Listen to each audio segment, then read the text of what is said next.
Kalau sampai waktuku, ku mau tak seorang kan merayu, tidak juga kau, tak perlu seduh sedan itu.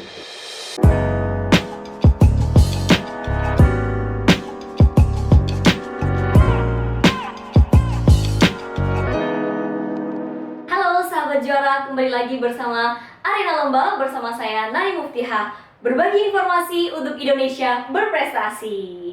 Sebelum melanjutkan video ini, jangan lupa untuk klik like, komen, dan subscribe untuk kelanjutan video Arena Lomba. Oke, sahabat juara, sebelumnya di video yang lalu kita udah pernah membahas tentang cara membuat puisi yang bisa dinikmati oleh semua kalangan dan bisa sukses di sebuah kompetisi. Selanjutnya, di video kali ini kita akan membahas tentang cara membaca puisi. Oke, jadi sebenarnya kenapa Arena Lomba membahas tentang cara membaca puisi? Jadi kadang-kadang orang tuh kan emang udah dasarnya seneng tuh baca puisi, tapi mereka belum berani kan untuk maju atau untuk diekspos oleh banyak orang. Pengennya cuma untuk dirinya sendiri, untuk menghibur diri, untuk kebutuhan nuraninya saja.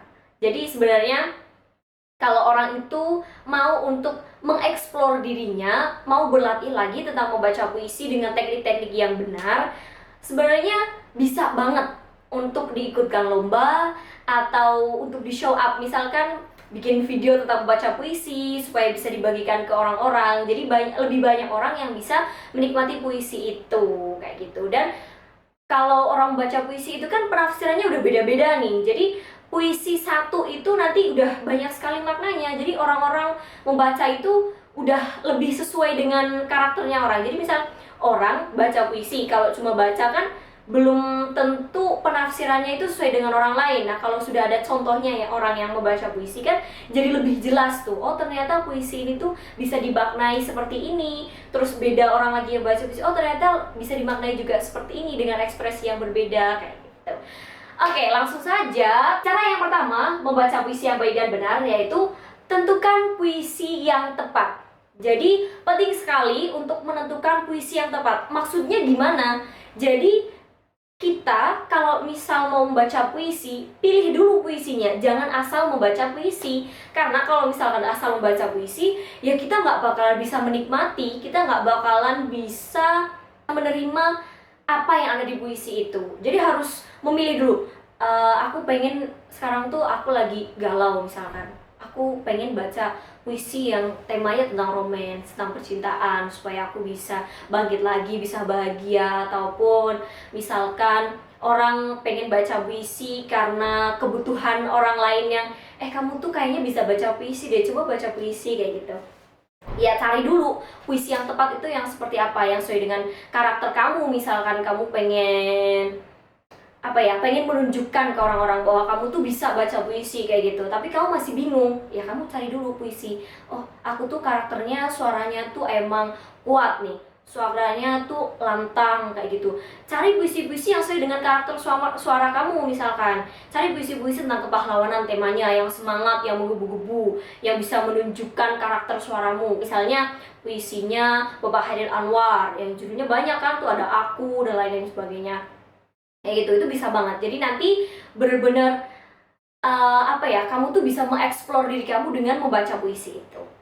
Kemudian yang kedua, bedah puisi. Jadi sebelum dibaca penting sekali kalau kalian udah nemu, wah kayaknya ini nih puisi yang tepat untuk aku baca, untuk aku ikutkan lomba, untuk aku tunjukkan ke orang-orang bahwa aku mau membaca puisi. Selanjutnya kamu bedah dulu. Jadi penting sekali nih bedah.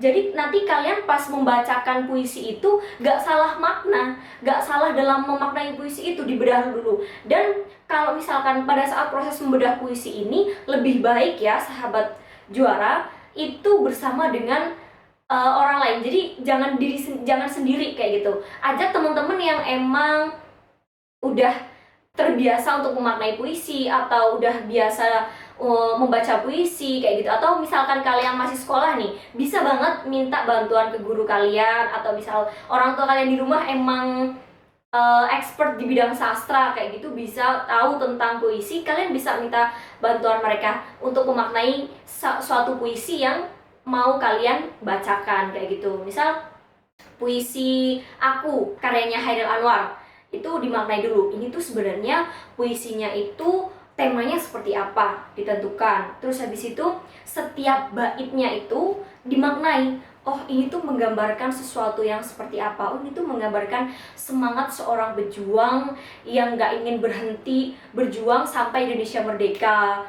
Terus bait kedua tuh gimana, bait ketiga gimana. Jadi sampai satu full puisi itu per barisnya, per baitnya itu harus dimaknai benar-benar. Jadi nggak salah, misalkan puisi itu harusnya disampaikan atau dimaknai dengan cara yang semangat, dengan cara yang penuh dengan penghayatan, atau misalkan puisi itu harus dibaca dengan sedih karena itu menggambarkan sesuatu yang memang harus dibaca dengan kesedihan, kayak misal religius kayak gitu, sedang berdoa kepada Tuhan, kan harus bisa menyentuh pendengar kayak gitu kan.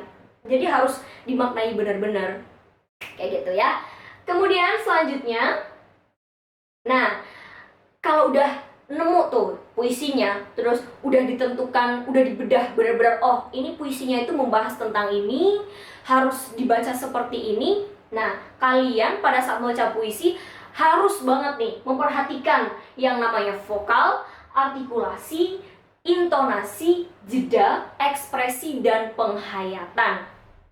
Yang pertama, vokal. Jadi membaca puisi itu gak sembarangan, gak asal baca. Misalkan Aku kalau sampai waktuku, ku mau tak seorangkan merayu, kan gak ada rasanya gitu. Ya biasa aja gitu. Jadi vokal itu harus diperhatikan. Kalau misalkan baca puisi itu baiknya menggunakan suara dari diafragma. Jadi dari suara di antara perut dan dada sebelah sini ya. Itu nanti kalau kalian membaca puisi menggunakan vokal, tekniknya pernapasan pakai diafragma, itu nanti suara yang kalian keluarkan itu akan menimbulkan karakter, akan berciri khas, dan itu akan lebih gampang untuk disesuaikan dengan puisinya itu, dengan perkatanya, kemudian dengan maknanya kayak gitu tuh nanti akan lebih gampang. Dan kalau misalkan puisinya itu panjang kayak gitu, nggak bakalan capek karena kalian pakai diafragma. Kalau misalkan kalian pakai suara leher, kalian akan cepat serak kayak gitu. Selanjutnya tentang artikulasi. Jadi kalau baca puisi itu harus jelas A, I, U, E, O, dan juga huruf yang lainnya, B, D, R, L, kayak itu harus jelas semuanya. Jadi orang-orang yang nanti mendengarkan itu gak salah. Misalnya tak seorang kan merayu kayak gitu, ternyata kok jadinya tak seorang kan merayu, jadi kan ada huruf-huruf yang tertinggal karena dibacanya gak jelas, dan itu bahaya banget, bisa merusak makna dan bisa merusak karyanya orang. Itu kan karya orang kayak gitu, gak sembarangan kita baca. Yang ketiga, intonasi. Intonasi itu perlu diperhatikan banget. Misalkan kalian baca nih, intonasi itu jangan flat gitu, nanti gak ada gak tercipta keindahan membaca puisinya. Misalkan kayak gini, Ku mau tak seorang kan merayu, tidak juga kau, tak perlu seduh sedan itu. Kan jelas, jadi ada naik turunnya, ada penekanannya, kayak gitu jelas. Intonasinya itu harus jelas dan sesuai, karena kalian udah melakukan bedah puisi tadi.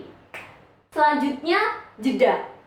Nah, jeda ini juga penting diperhatikan. Jadi istilahnya kalau membaca itu ada titik komanya kayak gitu. Jadi nggak harus dari baris pertama, kedua, ketiga, keempat terus pindah bait kayak gitu, nggak ada jedanya. Itu nanti yang baca juga capek kan, nggak ada jeda-jedanya. Terus juga jeda itu kan berfungsi untuk misalkan orang baru mendekatkan penekanan di bait pertama, itu kan orang masih kayak mencerna gitu kan, masih harus menghayati, oh ternyata puisinya kayak gini kayak gitu. Jadi perlu sekali jeda kayak gitu. Kayak tadi misalkan ku mau tak seorang kan merayu, itu pakai jeda. Kalau misalkan enggak, ku mau tak seorang kan merayu, tidak juga kau, kan gak ada rasanya ya kan, gak muncul keindahannya gitu kalau nggak ada jedanya, dan kurang bisa dinikmati. Dan yang kelima ada ekspresi. Ekspresi penting sekali. Karena membaca puisi kan gak cuma didengarkan suaranya, orangnya juga diperhatikan. Maka ekspresi itu juga perlu. Dan ekspresi ini juga sebagai salah satu cara untuk kalian bisa menyampaikan apa isi dari puisi tersebut. Apa maknanya dari puisi tersebut, dengan ekspresinya kalian itu bisa tersampaikan kepada para pendengar kalian, kayak itu, dengan orang-orang yang melihat puisinya kalian. Misalkan dengan nada semangat kayak gitu. Ku mau tak seorang kan merayu, tidak juga kau, tak perlu seduh sedan itu. Pakai ekspresi. Kalau misalnya nggak pakai ekspresi nih, ku mau tak seorang kan merayu, tidak juga kau. Biasa aja kan, gak ada rasanya, gak ada keindahannya, bukan puisi kayak gitu loh. Kayak baca koran biasa gitu. Ya orang baca koran aja perlu ada jedanya, ada titik komanya kayak gitu kan. Masa puisi enggak? Dan ekspresi itu harus sesuai. Itu misalkan semangat, ekspresinya tuh menggebu-gebu dengan tangan mengepal, dengan nada yang tinggi, terus kalian berdirinya tegak misalkan. Nah, kalau misalkan puisinya itu yang memang membutuhkan ekspresi yang sedih, misal yang keagamaan nih, misalkan sedang memohon pada Tuhan, Tuhanku, ekspresinya kan bisa membantu menyampaikan isinya itu. Dan yang terakhir, penghayatan. Ini juga penting banget teman-teman. Jadi penghayatan itu kan ya dirasakan oleh diri kalian sendiri. Pas waktu kalian baca puisinya itu, kalian bisa ngerasain dulu nih, puisinya itu sedih. Jadi kalian harus bisa ngerasa sedih. Kalau kalian udah bisa ngerasa sedih, terus ekspresinya pas, jedanya pas, ini tadi aspek-aspeknya ini udah dijalankan dengan baik, pasti bisa dipastikan nih, orang-orang yang melihat kalian membaca puisi mesti bisa merasakan apa yang kalian rasakan. Misalkan kamu sedih, kamu sampai nangis, saya jamin mesti orang-orang yang melihat juga bisa ikut nangis, bisa ikut sedih. Dan kalau misalkan semangat, kamu bisa semangat, merasakan semangat yang benar-benar nih, orang-orang pun yang melihat bakalan ikut semangat kayak gitu. Oke, sekarang aku mau coba baca puisi berdasarkan hal-hal atau aspek-aspek tadi yang udah kita bahas bareng-bareng ya. Aku, kalau sampai waktuku, ku mau tak seorang kan merayu, tidak juga kau, tak perlu seduh sedan itu. Aku ini binatang jalang dari kumpulannya terbuang, biar peluru menembus kulitku, aku tetap meradang menerjang. Luka dan bisa ku bawa berlari hingga hilang pedih perih. Dan aku akan lebih tidak peduli. Aku mau hidup 1000 tahun lagi. Oke, sahabat juara, itu tadi aku udah coba praktekin membaca puisi sesuai dengan yang udah kita pelajari, dengan memperhatikan vokal, intonasi, jeda, ekspresi, penghayatan. Dan aku coba sebelumnya udah aku udah menentukan puisi yang tepat buat aku praktekin di sini, karena aku merasa suaraku cocok untuk membaca puisi aku itu. Karena suaraku kan emang lantang, tegas kayak gitu. Jadi untuk membaca karya Chairil Anwar itu emang lumayan cocok kalau menurut aku. Dan udah melakukan bedah puisi juga, jadi pemaknaanku memang seperti itu. Jadi itu penuh dengan semangat, penghayatan seorang pejuang yang sedang memperjuangkan kemerdekaan Indonesia. Sekian video tentang cara membaca puisi dengan baik dan benar dari Arena Lomba. Jangan lupa nantikan video-video selanjutnya dari Arena Lomba. Sekian, bye-bye.